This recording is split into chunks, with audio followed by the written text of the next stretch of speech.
wherever you are.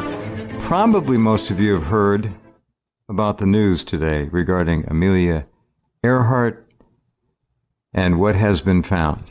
History has changed today, in my opinion, and the opinion of many others as well.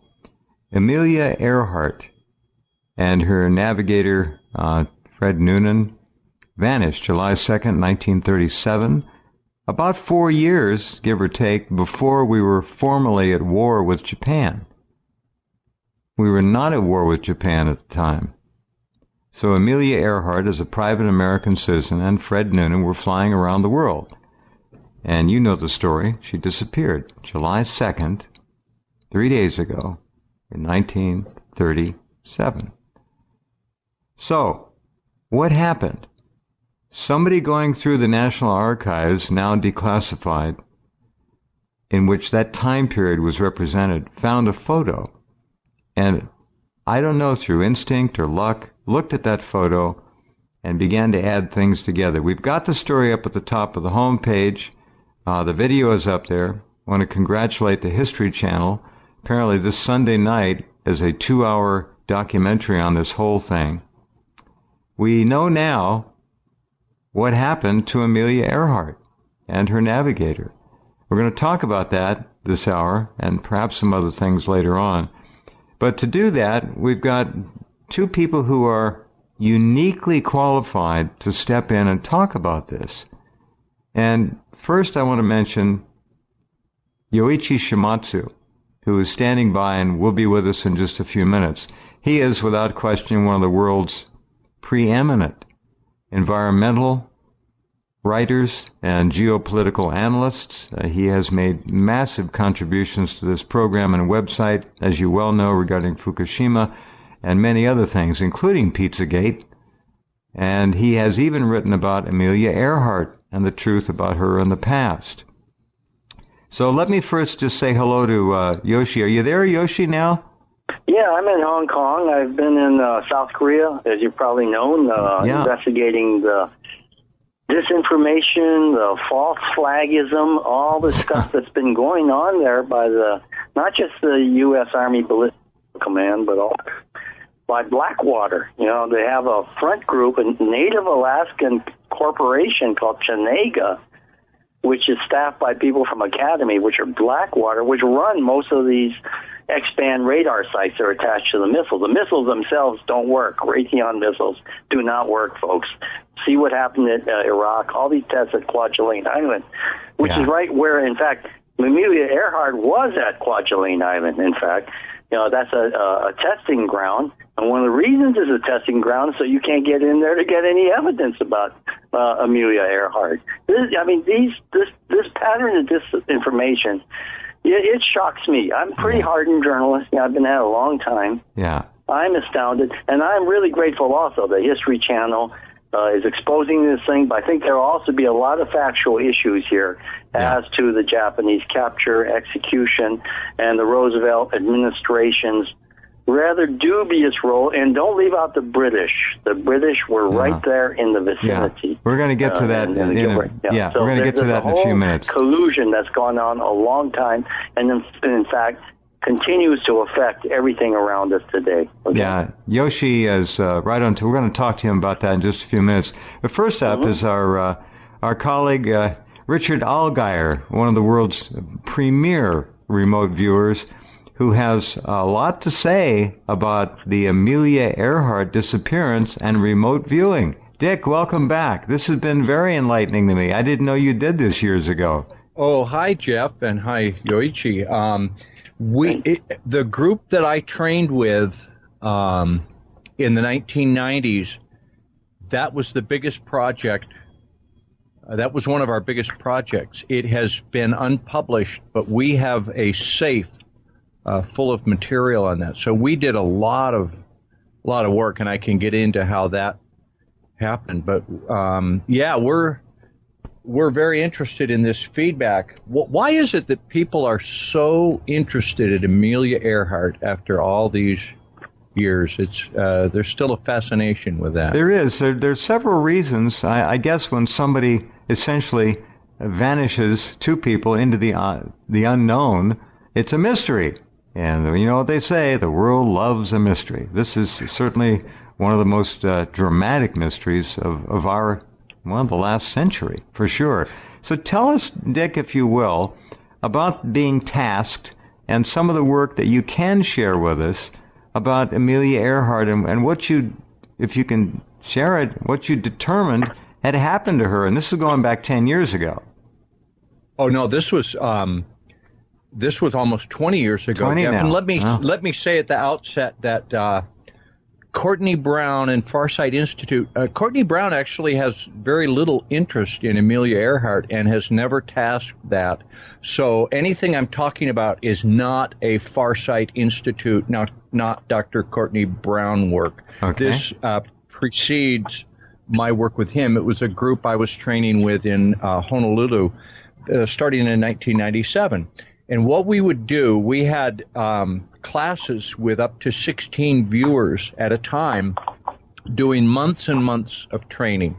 And normally we would work validation targets where we'd come in, we'd get a lecture, we'd learn new techniques, and then the instructor would hold up an envelope with letters or numbers on it. That's all. Letters and numbers. Right. A1, B2, C3, D4. That's your target tonight. And most of the time, it was just to determine if we were able to identify a known target. The Brooklyn Bridge, the White House, the Battle of Gettysburg, you know, any number of things that were completely verifiable, validatable. And every once in a while, we'd get a target that would have a different type of tasking. Instead of just letters or numbers, it would be a combination like alphanumeric, L7B3-Q1Z8, you know, and we'd know, okay, this is an important target. But that would be all we'd be told. And we'd work it as a class. And about every 6 months or so, we'd turn in our work, and the instructor would say, okay, tonight's feedback was Amelia Earhart. You know, the target Q was Amelia Earhart disappearance event, July 2nd, 1937. And we'd go, oh, okay, and look at our data. And we'd turn that in. It would all be collected. And we knew that the group had an ongoing project. We had several ongoing projects. We were working the Anasazi Indians. Why did they leave the Southwest? What happened to their culture? We were working manned mission to Mars. What was happening on Mars with man on Mars? And a number of disappearances and other things. But these operational targets were always put in like few and far between. So if we would work Amelia Earhart, say, in January, and we were aware of Amelia Earhart, then we'd be working the Brooklyn Bridge, the tornado in Galveston or whatever else. And then it would be about 6 months. So the viewer would have Amelia not in their mind, and it would get slipped to us again. We go, well, this was Amelia Earhart again. Like, where's the airplane? And when you're doing a mystery like this, it's very important how you task it. What is the cueing? Is it like Amelia Earhart's remains current time, the Amelia Earhart's Electra current location, Amelia Earhart disappearance event, you know, what happened prior to her going down? And what we found was working the disappearance event.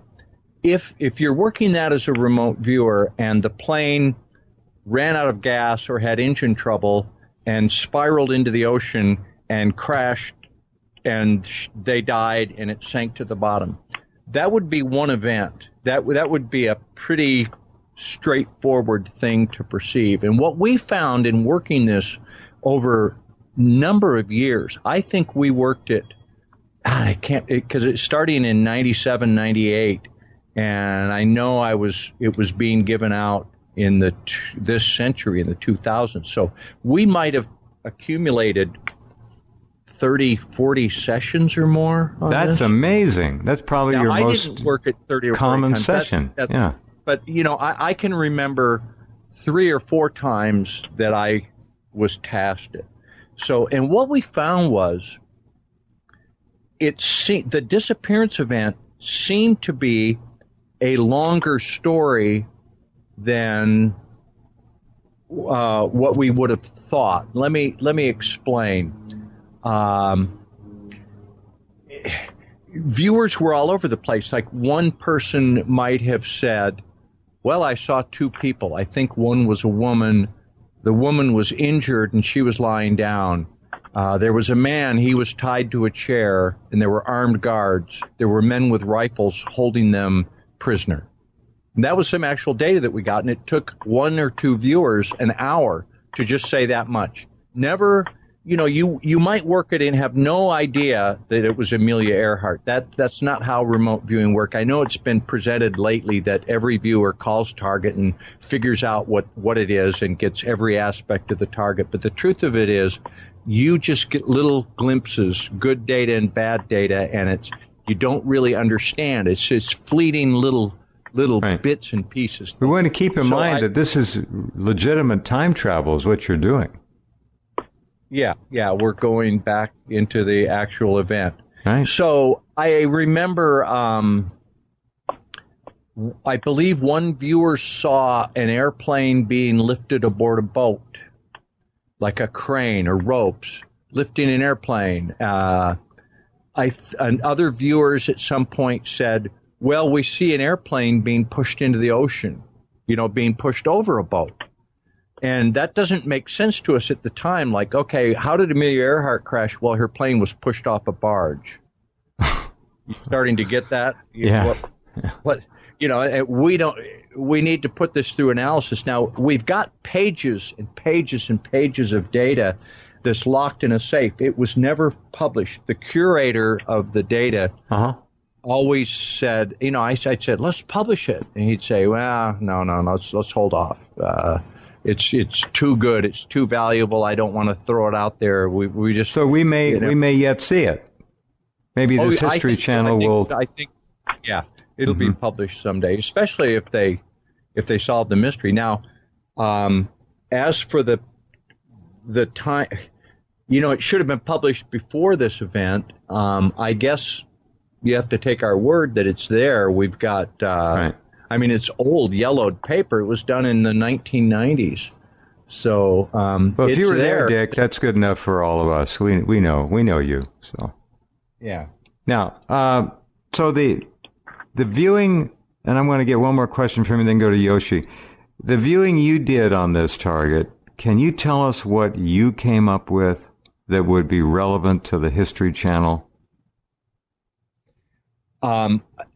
I worked it a couple times and got not very good contact, actually. I think maybe the first time I worked it, and I haven't seen my session in 18 years, I remember being not impressed with my performance. Like, oh, my God, that was Amelia Earhart, and I didn't get an airplane, So I do remember one time working it where I got really good target contact, where I saw a woman who was in distress, who was very frantic, very frightened, injured, in a cockpit, trying to get a radio to work, like trying to key a radio, and like, oh my God, this doesn't work. Emergency, danger. Oh my goodness, fright, frustration, injury. And I saw her in the. I remember when I got the feedback, I went, "Oh my God, I saw Amelia Earhart," and she was alive after the plane had gone down. What our data showed, and we actually have a sketch of an island that I know they published an island, the History Channel, and I want to see that because we had a sketch of an island that I took about 8 years ago to the University of Hawaii. They have a tremendous map section. This was prior to Google Earth. They had maps of that area of the Pacific, and I took it to experts saying, I need to find this island. If I give you the shape of this island, can we find it? And they were trying to help me, and we were trying to identify that because we had seen the island. What our story showed was the plane came down in a lagoon near this deserted island. They were injured. They got to shore, and then we saw them hurt, bruised, stomach problems. Somebody, I think, a broken leg, and I'm recalling a long time ago. It wasn't exactly my data. Then being held prisoner, the airplane being recovered, the airplane dumped in a deep part of the ocean, and the people being held against their will. So very interesting. That was one of the scenarios. All right. Now, remember, for all of you who are new to remote viewing, nothing is 100%, and 60-70% is considered to be very good. Some of the viewers, like Dick, are often actually much higher than that on their percentage of hits. Let me go to Yoichi now. Yoichi, if you don't, I'm sure many of you know his work. It speaks for itself. Japanese American. He understands World War II like no one else I've ever known. And tell us your view of this situation, Yoichi. We're going to go right through the break at the bottom of the hour. I would say this remote viewing account is like 100% correct. Just some of the events may be out of order, like the when the airplane actually sank in the water. So these are associations, of course. People may be very skeptical about it, but a lot of the remote viewing program was actually purchased by Sony. The Sony Group, which is actually kind of a defense contractor, not just an an entertainment group, So there's a lot of stuff there. There's a lot of people working on it. There's a thing called social memory, but there's also the inside and outside. The electromagnetism and magnetism of the Earth and all. There are scientific explanations we don't have to get into here, but there is a validity there, and certainly what was just stated absolutely validates what I heard in Tokyo. Now, this is a shock to America, but many people in the Japanese media, I guess the intelligence services, the Navy, Japanese Navy, the people of the Marshall Islands are very well aware that Amelia Earhart was alive and the Marshall Islands was captured and executed. So it may be a huge breaking news story in America. That's only because of the incredible ability of the federal authorities to, suppress information in the United States, in the land of the free, where, the Constitution guarantees a free press, and the press has collaborated with these cover-ups. So, so basically, from what I can gather so far, based on, these were discussions that were happening in the 80s and 90s when I was working in Tokyo at the Japan Times. We would sometimes discuss the Earhart. We didn't run a lot because it might offend the American armed forces in Japan, but we knew about the fact. Basically, she has been in contact with President Roosevelt. I believe met him personally before she departed on her world circling trip, the first by a woman. That apparently he was interested in the Japanese construction, the Japanese military construction of the airfields in the southern part of the Marshall Islands. And these, in the southern Marshalls, they butt into the Gilbert Islands, which were controlled by Britain. And, of course, America had Howland Island off to the east.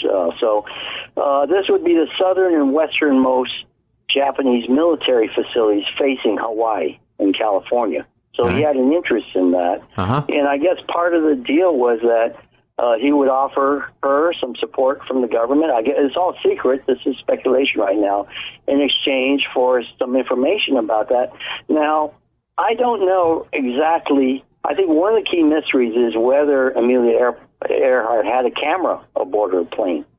I believe she did. There were a lot of pictures taken of her flight wherever she went. So I believe she had probably a pretty good camera equipment and was ordered or encouraged by the president to take photos of these Japanese airfields. So she left Papua New Guinea, crossed over, and she was supposed to cross over the Gilbert Islands, British territory, but she was on a northward, she was above that northward latitude and was heading to Howland Island. And there were a lot of radio exchanges with Howland. She could follow the radio beam. She had a direction finder. And she could reach this American-controlled little island. It's a guano collecting island in the middle of the Pacific, South Pacific. And so she flew over the Japanese islands. From the accounts I could gather from Tokyo, she was intercepted by two Nakajima fighters, Japanese Navy airplanes, and was forced to land. Okay, they sort of tailed her, came up to her, made radio contact, and forced her to land on Mili Atoll, which is a westernmost point of the Marshall Islands. It's the most tiny little atoll, got a small lagoon. It sort of runs in an east-west direction. And apparently she made, now the problem was it's a dirt airfield under construction and very short at the time. So obviously the plane overran. She landed, she's a great pilot, of course, and she could land in the bush. There's no problem there. I mean, if anyone could land a plane on a short field, she did. The Lockheed, pretty big airplane for its time, twin engine, I think a couple of 400 horsepower engines, carrying a lot of weight for this trip, and so a lot of fuel off of Papua New Guinea. So she landed, probably did a fairly hard landing and tried to break it real fast, and then ended up in the atoll. It overran the airfield, and that's how Noonan got his leg, and he got a leg injury, bad leg wound, and he was bashed on the head also, okay? So that would confirm everything said so far. Wow. Dick Allgire, that's amazing. Yeah, the plane was taken out, and it was sent by barge up to Saipan. Meanwhile, what happened is the Japanese ordered her arrest because they knew she was on a spying mission. They had long anticipated. She knew they were coming their way, okay? So it was no surprise. That's why these two fighter aircraft were patrolling, just waiting for her. They had there was no radar at the time, but they were listening on. This is why her messages were so abrupt and short. She's trying to talk in code, and she's trying to avoid detection by the Japanese aircraft that were waiting for her in the sky, okay? And so she was taken to nearby Jowett Island, Atoll, where there was a Japanese naval base. They didn't know what to do. Apparently there was a lot of confusion because the headquarters was far to the north in Saipan, and there was a lot of mixed confusion. And then she was flown to Kwajalein. Kwajalein is now the missile launch. This is where they fire from Vandenberg missiles down to Kwajalein. Yeah. This is where the THAAD interceptor program is at. Right. She was taken there, kept there, and then eventually flown by seaplane to Saipan. The decision, what happened is the Japanese, when they saw the world headlines, they were astonished. They just thought she was, on a secret mission. The Americans would bury all detail about her. They completely misjudged the situation. They didn't realize that she was such a huge international hero. She was the best-known woman of her time. She was the best-known feminist of her time. She was also one of the best-known, colleagues of Charles Lindbergh. They called her Lady Lindbergh. Yeah. So there was a huge outcry around the world. So the Japanese panicked. They gave her a trial, found her guilty for espionage, and put her in prison. And then the plane was a problem. Apparently they put that on a barge and towed that up to Saipan. And it was sitting on the airport there. And the plane was actually captured in 1944, summer of 44. The Americans landed on the Marshall Islands. They seized Saipan, and they actually had the Lockheed Electra in its possession. You're kidding. Army. This is a big deal. It was captured by the Americans. Many dozens of Americans and Marshal Lee saw the plane there. Now, what happened, the plane was unflyable because the Japanese Navy, apparently they took parts from the plane, okay, and dumped them in the Gilberts, okay, some parts from the plane. So the Americans, they sat there in the airport in Saipan for upwards of a year waiting for parts to be shipped in. They had to repair the plane, then they flew it off, okay? So the American Army under Truman knew very well all about I think Roosevelt was still president. Was Roosevelt still president? It was somewhere. I think. This was Roosevelt was still alive. Roosevelt, the guy who sent on a mission. It was a top secret operation, but the plane was in plain sight. The plane may be in our hands right now somewhere. Yeah, exactly. It's either hidden away in a warehouse, or they deliberately flew it and it's sank it, or on the way toward American base, it just sank. The plane just sort of stopped. It was a powerful plane. But maybe there was some sort of mechanical problem. So it wasn't the Japanese that destroyed the plane. They took pieces out to seed the ground, false breadcrumbs down in the British side. And so this was a massive cover-up. But to understand the reason for the cover-up, you got to understand the political context at the time. That's very, very important to understand why the British, and Roosevelt was essentially an agent of the British, as we all know. Why Roosevelt, wanted to, on one hand, to defend America from a possible Japanese attack, but had to go along with a British orchestrated cover-up. How long? I got to ask a question. How long? First of all, was Fred Noonan kept with her? And secondly, they were in the same prison. He had to get medical treatment, so they were separated because he had inflicted some serious injuries. Yeah. But apparently they were kept together. They were sent to Saipan together. They were in the same prison cell because of the translators. The Japanese had limited translators. They wanted to reserve for these two. They wanted to mainly spy on American naval operations. Now, she was naval. Yeah. All right. They were both executed. I would call it murder because they weren't at war. That was a murder. Obviously, what's the big deal, right? There was no war for another. Well, the World War II didn't outbreak for 2 years after that. So that's right. I think they were. In fact, I think they were in prison until just before Pearl Harbor. Or at the time. So they could have been released had Roosevelt made an appeal and apologized. She'd be alive today. Sickening. Let me ask something. Okay, Roosevelt essentially washed his hands of it. Yeah. Go ahead, Dick. Go ahead. If this is 1937, wasn't the United States at that time setting up the war? I mean, we were cutting off oil to Japan. Greater Southeast Asia they knew well prosperity. that there was going to be we weren't at war, but we were preparing for war, and they had an intense interest in the Marshall Islands, Truk, Saipan, and this would be a perfect cover, wouldn't it? Oh, I'm a famous woman flying around the world, and my plane is so heavy with all the fuel and everything I need that we couldn't have spy cameras in there; it would be too heavy. So, and also, what better way to conduct surveillance than to mount a search? Oh, hey, we got to go search for Amelia Earhart, so we got to get some ships into the area. We're just searching for her. Yeah, well, they did. They did mount a search in the Marshall. The Japanese had to cave in to all that international media pressure. So Roosevelt did get all the surveillance that he wanted of the new Japanese air bases and ports there in the Marshalls. So, yeah, that happened. And as a result, the Japanese did not launch their attack against Pearl Harbor from the Marshalls. They went directly across the North Pacific.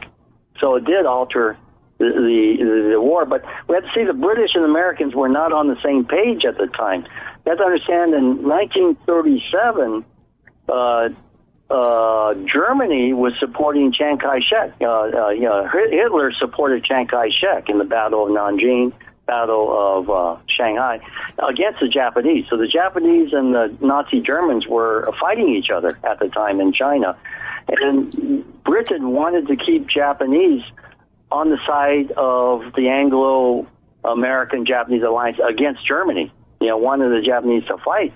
This is one of the secrets of the whole Nanjing massacre thing, is that the Allies wanted Japan to wipe out the Germans in Nanjing and Chongqing, So the Nazis were heavily, there were Nazi generals leading Chiang Kai-shek's army and arming them.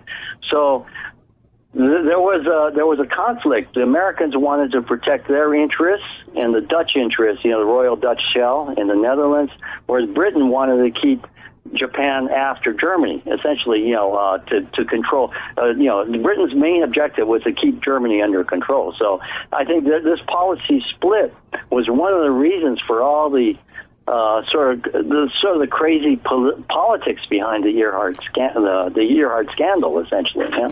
Were they executed in a military sense? Do we know? Do we have any guesses? Were there any reports about? And where they were both shot. They were both a firing squad. Yeah. And their remains, nobody knows. Nobody. No rumors about that. No suggestion. No one's ever suggested whatever happened to the bodies of the remains. There's a big sea out there. So all right, let me ask you. Oh, yeah, of course. Yeah. But maybe they were buried on Saipan. Who knows? I don't know. Let me ask you a question. It's possible. It's very. Anything is possible. There's a war going on. By the time they're executed, Japan was fully preparing for the Pacific War, or might have even been engaged by then. But at that time, the bottom line is they were being held illegally, and ultimately they were murdered. They were executed illegally. Yeah, it was a cold-blooded murder. I mean, she should have been released with great apologies and all that on both sides, and it would have been over. But this somehow was too embarrassing to the Roosevelt administration vis-a-vis Britain. Okay, so Japan was already FDR not only screwed us at Pearl Harbor, but he may have screwed us with Amelia Earhart and Fred Noonan too. Yeah, this was a setup, and also Amelia Earhart, in a certain sense, was a darling of the America First movement, which tried to keep America out of the war, out of any. That's conflict. Lindbergh. The war had not started yet, but that's right. Already there was, a huge sentiment in the German, Eastern European population to keep America from another European adventure. So, and Lindbergh, as you know, FDR did not like Lindbergh, So, That's mean, it's one of the famous grudge matches of all time. And she was sort of like Lindbergh's protege. So, there was every reason for Roosevelt, to dispose of her. Just let the Japanese take care of her, And Charles Lindbergh was with her. He disposed of Pearl Harbor for intent. Yeah. Let me ask you one other question. This is important. Mm-hmm. Shinzo Abe, the Japanese higher ups, Abe, they know what happened. Oh, absolutely. And they could come forward now. We're talking about it. We just talked about it at lunchtime, and at our newspaper. It's known. It's not like unknown. Yeah. No one's whispering. I would say there really should be a demand made that the Japanese should admit what happened. If it embarrasses FDR's legacy and memory, too bad. We need the truth. It's time. A lot of major heads will roll over this one because it shows not only the duplicity of policy, but their incompetence. Their incompetence of policy. There's no reason for Earhart and Noonan to have died. I mean, that's ridiculous. They were just, tossed off, They were tossed away like yesterday's newspaper. Just like it's really sad, and the motives for that were very venal motives because FDR didn't like Lindbergh and stealing his thunder and all. Lindbergh was a bigger national hero than Roosevelt was. That's true. Is that? I mean, I hate to say it. It's true. It comes down it's to absolutely true. That petty. That this great American hero. I like Amelia Earhart. I went to Purdue University. That's a flight school. A lot of astronauts came there. There was Earhart. I used to walk past the Earhart Hall every day. So she was a great hero. She went Purdue to school there. Airport there was a great hub of flying. Teaching women to fly, teaching everyone to fly, but women to fly. So I always admired her, and I could not understand why the truth about Earhart could never come out. It's sad because she was a real, she was an idol. I mean, especially there, and her alma mater. She's like a goddess to everyone there. Dick, what were her politics? If she was with the America First, Lindbergh, then she would not be wanting to get us into a war and wouldn't willingly. Well, America First was to keep us out of the war in Europe. I don't know that it had much to do. This was prior to Pearl Harbor. Yeah. When Pearl Harbor happened, America First kind of vanished in any case. Yeah. We had to go to war. German-Japan German-Japan relations were really, really bad until 1939 when the Ribbentrop-Matsuoka Pact, the non-aggression pact, was signed and the Axis was created. Before that, you see, the Marshall Islands, all the islands, many of the islands in the Pacific, Marshall Solomon, they were part of the German Empire under the Kaiser. And during World War I, Japan supported the British-American alliance and seized all those islands in the German colony of Shandong. So the Germans were appalled by Japan's, what they thought, ungentlemanly behavior of the Empire of Japan toward the Empire of Germany. And the military officers, the Prussians especially, were incensed by Japanese, what they felt was a Japanese stab in the back, and that the Japan should have stayed out of World War I instead of opportunistically going in there and then kicking out, incarcerating the Germans and kicking them out and then taking over pretty brutally. So, so until 1939, at the time of Earhart's flight, I think much of the German American community, including the Jewish German Americans, were incensed at the Japanese behavior toward Germany. Yeah. This is really fascinating. Well, guess who owns that area of the world now? Guess who is the dominant force in the Sea of Japan, South China Sea, down to Indonesia, Philippines? That would be China. China has left America in the dust. Well, I've just been out to South Korea. I can testify to that. All the flights along the Pacific coast, the civilian flights, are delayed because all these aerial games and radar games going on. So there is this whole standoff there, very reminiscent of the build-up toward World War II, you know. And yeah, I was going to ask it's you like, about the Earhart case is as relevant as ever. You know, politics are complicated. The Pacific is contested. There's a lot of history there, and a lot of pride, and also a lot of false flag attacks, a lot of deception, disinformation.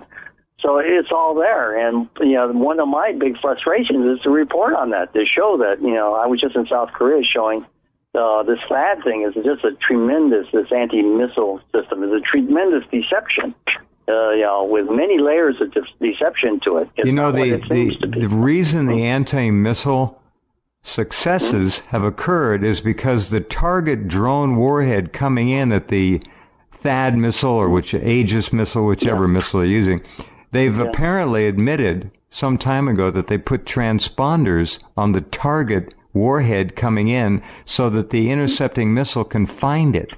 They do. They're riding on the same radar beam. Exactly. The transponder. So there's no problem hitting it. And the test zone's only 25 kilometers across. So let's say half of that is a target area. No problem. The whole thing is fakery, you know? And it's beyond, if I told you everything I found out, you'd be shocked. Okay, maybe I should just say it now. There are no THAAD missiles in Korea. Really? The tubes are empty. The Raytheon is a total criminal operation. I hate to say it. Donald Trump organization is heavily invested in Raytheon. You know, so as long as Donald Rumsfeld and you know, the whole gang, Cheney and all. So yeah, they use the X-band radio for espionage purposes. That's the main thing. To detect aircraft as far in as 1,000 miles into China, Russia, and so on. They've got so they put the THAAD. Okay, the THAAD missiles are a decoy. The tubes are empty, but they're using the X-band radar, which allegedly controls the THAAD missiles to scan China. That's what they're doing. Well, in Russia, the Soviet Russia, I mean, Russia, Far East, and all that. It's all there, yeah, everything. Yeah, it's all there. Wow. So it's a terrible deception that's going on, and I'm afraid, you know, that these are the sort of deceptions that people who want a war want to deceive the public badly and don't want the truth to get out, and they're just looking for incidents. I wrote about the warm beer thing. He's another person that was casually used and thrown away, like Earhart was, you know? It's a terrible thing that, you know, like innocent people who are patriots or want to do exploration, you have good motives in life, are just used and abandoned. And I think that, you know, that's got to stop. You know, we just can't use people like this to help the defense industry on either side, whatever country you're in. Yeah? So. Wow. Dick? So anyway, the Earhart story is, I think, I'm glad it's breaking. I really hope that I hope that a presidential letter of apology and correction does come out from the Trump administration. Abe? You think that's possible? No, he said from Trump because FDR was involved with this and her fate, and that's what Yoshi's talking about now. Will Abe?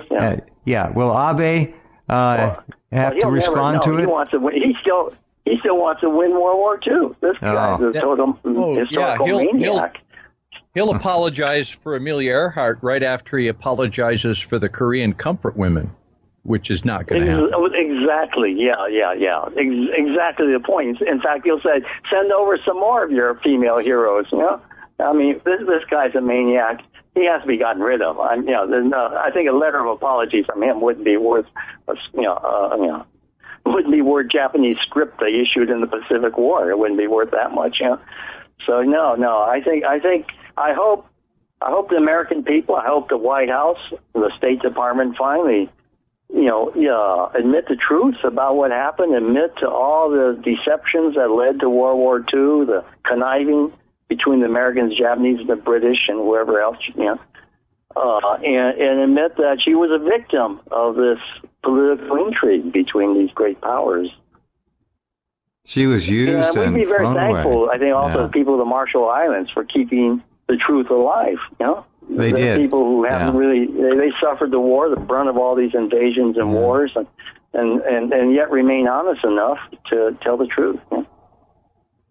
This what I think it is that it's like Hitler in Argentina. The statute of limitations has run out. They don't care anymore, so they're letting the story come out. They're not officially, the government's not going to come out and say, oh yeah, well, Amelia Earhart, she was spying for us and we let her be executed. They're not going to apologize for that, but they'll let it come out through the type of channel like, okay, the History Channel, and the truth will come out and it'll seep in because it's been 70 years. Same thing with Hitler escaping. They don't care anymore. Make no mistake about it, the U.S. government could stop the History Channel from running this documentary, even having made it, if they wanted. Well, yeah, I'm not saying I'm just saying they're allowing it to come out. Well, I think you're right. There's no one left alive that's going to directly be implicated in it. It's no history. accountability. It's old. Yeah, it's like, okay, was it Jim Marrs says the truth eventually comes out just when nobody cares anymore. Yeah, someone interesting. Said, yeah. By the way, for all of you who care about Jim, Jim called me while I was on the air here at the top of the first hour break, and we got to talk for about 6 minutes or so. And he's tough. He's tough. He's fighting a great fight, and he's holding his own right now. So hold good thoughts for Jim and pray occasionally if you do that kind of thing. He's a great man, and he's got a rough road, but he's up to it. He's a Texan. So I was very glad to hear him. All right. This is a big story. I look at that photograph. I look at her sitting on the dock. They measured her back, her shoulders, all of that. It's obviously her. And Noonan, the hairline is so unique, his hairline, Fred Noonan's. You just can't miss it.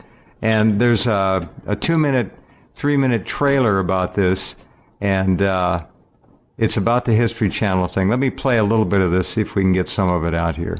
Jeff, I just appreciate the fact that you're treating Amelia Earhart, as a hero in the light that she deserves and the truth.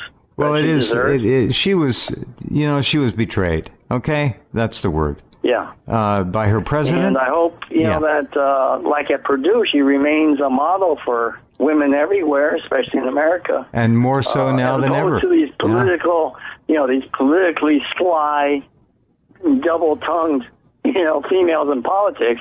Amelia Earhart didn't lie to anybody. She was a flyer, and she excelled at what she did. She made a lot of personal sacrifices. She was a great woman, a great American, and we should honor her memory. Yeah, and you look at her sitting on that dockside, forlorn, the plane in the background apparently.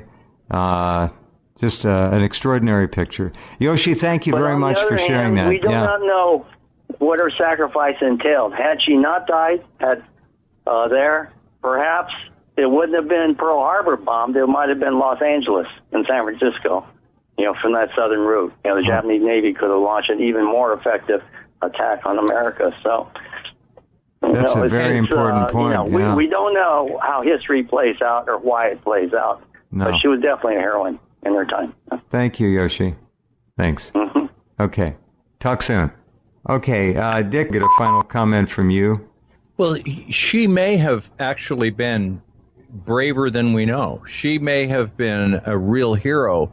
If she indeed set forth on a spy mission, don't they often tell spies, all right, you're going to go spy for us. If you're caught, we will disavow any knowledge. You're on your own.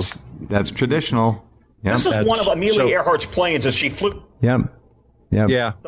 And as a remote viewer, I'm interested in seeing the validation of the remote viewing because, as I said, we didn't just get one event. We worked it over and over and over again, and we just didn't get just a plane crashing. We had a plane with a crash landing, but then we saw her injured. We saw her in the cockpit calling for help. Could it have been Fred Noonan you saw? Prison. Injured? So it was the whole story unfolding, and we didn't understand it at the time. Right. Well, she crashed. No, she didn't crash. Well, wait, viewers said they saw a woman who'd been abducted who was being shot. Oh, we saw a plane being dumped overboard. It didn't make sense to us, and now it's beginning to make sense, and it will be very interesting to pull out all that data out of the safe and go over. Well, if that plane was put back together and flown back here, which it might have been, that's another story. This whole thing is fascinating. Here's this. I've got this video finally straightened out. We'll listen to it just for a little bit. Her navigator on the dock in the Marshall Islands. The person who took that photograph, they believe, was later executed for being a spy. And now, with history, we are revealing that photograph for the first time right here. Amelia Earhart, on a globe-girdling flight with navigator Fred Noonan, took off for a hop over trackless ocean wastes and was never heard from again. For 80 years, the world has wondered what happened to Amelia Earhart and her navigator Fred Noonan. In July 1937, they were over the Pacific on a round-the-world flight when they disappeared. This photograph came out of a top secret. But now, investigators from history believe they found evidence the two were blown off course and survived. I have a photograph which I believe clearly indicates that Earhart was captured by the Japanese. Retired Treasury Department investigator Les Kinney has spent 15 years looking for Earhart clues. While searching through formerly top-secret files in the National Archives, he discovered this photograph from about 1937 marked Jalowet Atoll in the Marshall Islands, a string of small islands that at the time were under Japanese control. We have a Caucasian woman with her back to the camera, sitting there looking over towards the ship. You think this is Amelia Earhart? That's right. Photographic analysts tell history the photo appears legitimate and undoctored. Former FBI Executive Assistant Director Sean Henry and NBC News analyst worked on the project. When you pull it out and when you see the analysis that's been done, I think it leaves no doubt to the viewers that that's Amelia Earhart and Fred Noonan. In 1937, the Japanese had banned nearly all Westerners from the islands. But in the photo, it appears there are two Caucasians on the dock. A man standing on the left and what appears to be a woman with short hair wearing pants like Earhart sitting on the edge. Henry took the photo to facial recognition expert Kent Gibson, who first overlaid the photo of the man with file photos of Fred Noonan. The hairline is the most distinctive characteristic. It's a very sharp receding hairline. The nose is very prominent. The teeth, hairline, and nose all appear to match up. It's my feeling that this is very convincing evidence. This is probably Noonan. Then the person sitting with their back to the camera, with hair that appears too long for a man and too short for a native woman. Gibson compared body measurements with previous photos of Earhart. Again, striking similarities. I usually go from not likely to very likely to extremely likely.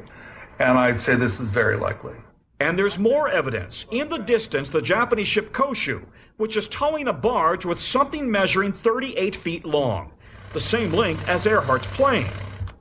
Okay, that's the little video trailer that you can see at the top of Rense. Just click on it and watch it.